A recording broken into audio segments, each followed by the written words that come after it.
What's going on YouTube? Today I bring you my cornerback rankings for the 2022 NFL Draft.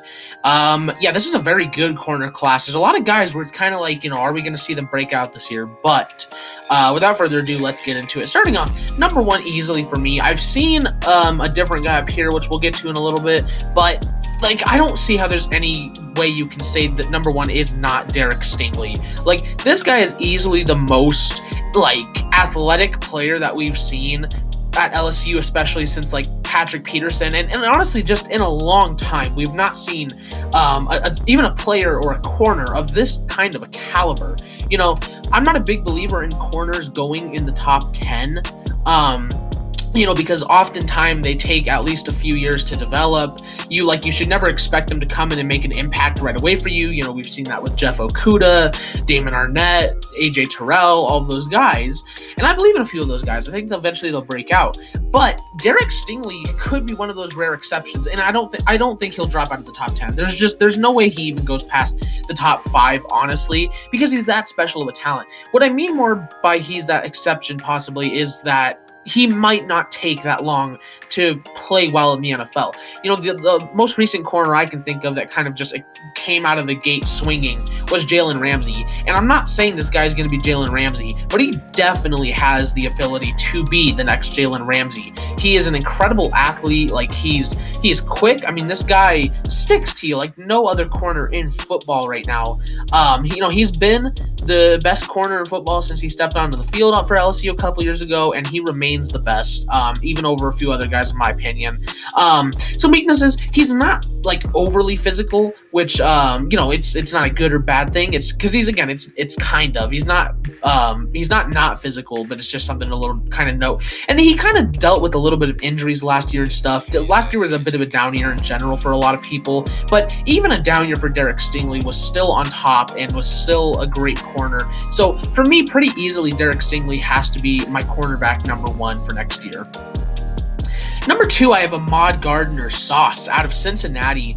6'2", 188. Could not find his age, but he's in his third year here at Cincinnati. I do not know why this guy's not getting more recognition. It kind of feels like he's finally starting to get that. But, coming in before I really started doing the in-depth, brief reviews on these guys, in-depth brief, it's kind of both. But before I really started that, I thought that Sauce was a consensus, top 5 corner in college football. And apparently people don't view him that way, or it didn't, at least for a little bit, because I don't really know why. I'll admit, the physicality isn't there, all the time. Yeah, it's a kind of, and also the zone coverage is kind of not always there. It's really not anything bad about his game. This guy is an amazing press man corner. There is no one better in football. I just gushed over Derek Stingley. You have Ellie Ricks. You have some great corners in college right now, but there's no one better as a press man corner than Sauce. He is the definition of sticky, but he's also quick. He's good deep, he's good short. This guy, I think maybe the reason why people haven't liked him as much is because he is sort of lacking that physicality for such an elite man corner, to where maybe he won't always be able to knock the balls out or anything, but he gets them regardless, and he shuts them down. He had I couldn't tell you the exact numbers, but he had a great percentage in terms of targets and catches allowed anyways, which is again why I listed it as physicality kind of. I don't think he's better than Derek Stingley, because Derek Stingley is just kind of one of those amazing athletes. If you see me saying a corner is going to go in the top 5, he's good. And honestly, there are 3 corners in this class where I would not be surprised if all 3 of them went in the top 10, which is really crazy considering I literally just said I'm not a big fan of them going in the top 10. Sauce is one of those guys, and I definitely don't see him dropping past the top 10 because he's just another one of those type of athletes. Definitely a cornerback number 1 in most classes. And honestly, he probably would have been even in this last class with guys like Surtain and Horn and Farley. So number 3, the last guy I could see going in the top 10 is Kaiir Elam out of Florida, 193, 6'2". There's a lot of 6'2" corners in this class for some reason. He's 20 years old in his 3rd year here with Florida. Sort of similar to Sauce. Well, he's not a press man corner, just overall as a man corner. He's still very, very, very good. He's not quite on the level of, say, a Stingley or Sauce, but he's still, again, very good. also sticky, and unlike the other two guys, not unlike, because again, they're not bad at zone. It's just, I think if you look at the three, I think Kaiir Elam pops out a little bit more in zone, but I definitely do think Sauce and Stingley are like all around better and better man and stuff. But similar to the last two guys, the physicality, it's not just kind of not there. Kaiir Elam is not a physical corner, which could hurt him in some respects in being a man corner. Being with that, he's also not the speediest guy in the world, which is also going to kind of hurt him in that aspect. Now, luckily, he's a dual threat corner with his man and zone. And the IQ can kind of be off on plays. You know, there's some times where he just still shows he's a bit of a raw player and stuff. He's my number 3 right now. Now, I've seen someone put him in number 1. I don't agree with that at all, but however, like, to be completely honest, if Derek Stingley sucks and Sauce sucks this year and Elam shows out, I mean, he very well could be the number 1 this year. I mean, these are all 30-year guys though, so I mean, there's a chance none of them even come out this year, but like overall, I think Elam, I think you're a bit safer in a way, but it's not like Stingley and Sauce are unsafe. And plus, they have such higher ceilings. So I have Elam here at number 3, but he is still a great corner. And like I said, I could even see him going top 10 as well. So this is a very good corner class. Number 4, we have Sevyn Banks out of Ohio State. This is the first one that's definitely projection. He sucked last year. You know, like there was nothing good to look at from him last year. I mean, all he really showed last year was flashes, and that's why I list upside as one of his strengths here. I mean, because he's got nice size for kind of like that zone. He's got that build for like more of a zone corner, in my opinion. He's in his 4th year at Ohio State. You know, he's kind of struggled ever since Jeff Okudah left. And with Shaun Wade gone now, like even though, you know, Shaun Wade sucked this last year, he's kind of like that number 1 corner now. If not, he's definitely the number 2. So you take the fact that like he's really just shown he has upside. This guy really needs to show out this year. He's actually pretty good in zone. Like he's got the size and he's a physical corner. Like I like that about him, but he's definitely lacking that speed and a lot of just those like traits of like more of a man corner. He's not the best man corner in general, but he's also lacking just in the IQ department, like one-on-one, just sort of like similar like Shaun Wade. He just doesn't play that well. And so he's going to need a really big year here at Ohio State, especially in what's probably his last year. He really needs to show up and say, yeah, I can play on the outside as well. Because right now, to be honest, he'd probably be a late day 3 pick. If he doesn't play well this year, he's probably undrafted. This is super projection on my part, but I expect and predict a big bounce back year from Sevyn Banks. So I have him here at number 4. Number 5, I have Andrew Booth Jr. out of Clemson. Another guy where it's kind of like, you know, just predicting. This is a guy that's very, very popular with a lot of people. He's got nice size, 6'0", 195. I couldn't find his age, and he's in his 3rd year with Clemson here. What kind of showed out to me was that this guy is a very physical and dual-like corner. I mean, he's got zone ability. He's a physical guy, and he has a ton of upside because really we have yet to truly see his even close to like top form self, in my opinion. But the things that automatically popped out was that his speed was definitely lacking, in my opinion, and like his hand placement was not the best. There were a lot of times where he was in contested situations, and just because he didn't seem to know really where to put his hands, he just let the other guys catch it. So there were a few plays like that. So I guess that kind of goes into the IQ department as well. But really the biggest thing from Andrew Booth here is just, will he break out? And I think he will. I think he has certainly a lot of the traits. In fact, if he were to put this all together, because he does have such great traits at all these different sides and such big upside, like this is another guy that realistically, if Stingley and Sauce have a bad year, like he could be the number 1 depending on how he plays. So just being that he's so raw, but yet I've seen some really nice things from him. He's going to be here number 5 for right now, but he could be much higher. But if he doesn't break out, he'll be much lower. Would obviously come back for another year at Clemson though. So number 6, we have Isaac Taylor-Stewart out of USC. Another 6'2", 195 corner. I don't know what it is with this class, but that's just the height weight. Once again, could not find his age, and he's also in his 3rd year. Isaac Taylor-Stewart is an interesting prospect to me because he's a pretty good zone coverage guy. His hands are okay. And then, you know, he's got upside. Like, that's definitely the one strength to him because, you know, that's why I'm saying, like, he's kind of got the zone. He's okay with his hands. He's lacked in production. He's not very fast, and he's not very physical either. So Isaac Taylor Stewart is a weird prospect because like he's got the size, he's got a few of the traits, and he's definitely got the upside because I feel like he might just be struggling to put it together right now. But like you take the fact that he's like pretty meh at literally everything. And his production has also definitely lacked in his 2 years with USC so far. Like, I'm gonna have him here at 6 for right now because I definitely can't put him over any of these other guys. But the fact, like kind of what I said earlier with one of my linebackers in the last video, go check that out if you want, is that he's super average at everything, and yet I definitely don't think he's at his full potential yet.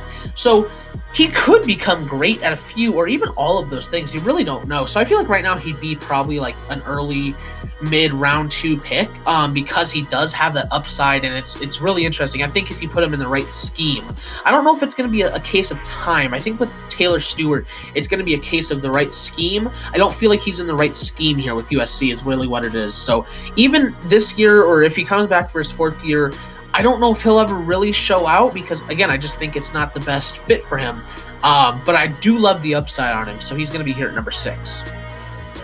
Number 7, we have Trent McDuffie, 5'11", 195. I believe he's only the only corner on this list that's sub 6 feet, so that's just interesting there. Yeah, this guy's an amazing zone corner. Like, I think out of all the corners on this list, he's maybe the best zone guy, apart from like Derek Stingley, perhaps, because again, Stingley is just a freak in so many ways. But besides Stingley, like I think he's the best zone corner in this class. Like he's a physical dude, he's a great tackler, and he still has so much upside because like he's only in his 3rd year here. Again, another guy where I feel like we've just not really seen both enough, but also his full potential yet. Now, the reason he's down here at number 7 is because, again, we're still waiting for that breakout. Like, the production's not been crazy. I don't feel like he's at his full self right now.